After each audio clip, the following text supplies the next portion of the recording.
కొడుకు కనుక నాకైతే ఇక్కడ హీ ఈజ్ ద వన్. కానీ అక్కడ స్టూడెంట్‌గా టీచర్‌కి 25 మందిలో ఒకడేగా. ఓ అమ్మగా ఉన్న ఒక్కడికి ప్రేమతో బుజ్జగించి చెప్పగలను. అరిచి ఓ మాట అనగలను.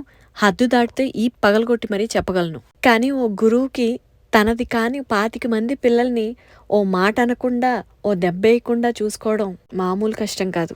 కానీ ఒకప్పుడు చదువులు అశోకుడు చెట్లు నాటించాడనో, ఆ చెట్ల నుంచి యాపిల్ కిందకెలా పడిందనో, ఆ సౌండ్‌కి హిరోషిమా నాగసాకి బాంబు పడిందనుకుని ప్రపంచ యుద్ధాలు పొలోమని జరిగాయని, జామెట్రీ బాక్స్‌లో ఉన్న ప్రొట్రాక్టర్, కంపాస్‌లే మన ఆయుధాలుగా, తర్వాత ఎప్పుడు అవసరం వస్తుందో కూడా తెలియని ఆల్జీబ్రాని అవపోసన పట్టి, గడ్డం తాత కనిపెట్టిన బల్బు నుంచి గాంధీ తాత తెచ్చిన స్వాతంత్ర్యం వరకు చదువుకునేసరికే 10వ తరగతి పరీక్షలు కూడా అయిపోయేవి. కానీ ఇప్పుడు తరం చదువులు పూర్వీకులు పాస్ట్ టెన్స్‌లో ప్రబోధించిన పురాణాలని కూడా పట్టి పట్టి చదివించటం కాకుండా ప్రాక్టికల్‌గా ప్రతీదీ మన లైఫ్‌లో ఏదో ఒక ఘట్టంతో పోల్చుతూ పిల్లలకు కూడా అర్థమయ్యే పిట్ట కథలా ప్రజెంట్ చేస్తున్నారు.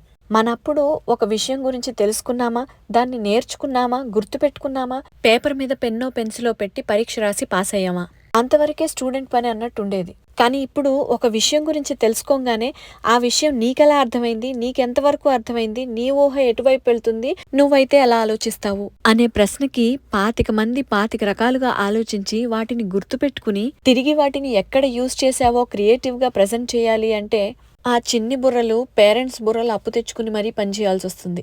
ఒకప్పుడు ఇంగ్లీష్ ఆల్ఫబెట్ అంటే ఏతో మొదలయ్యేది, జెడ్తో ముగిసేది.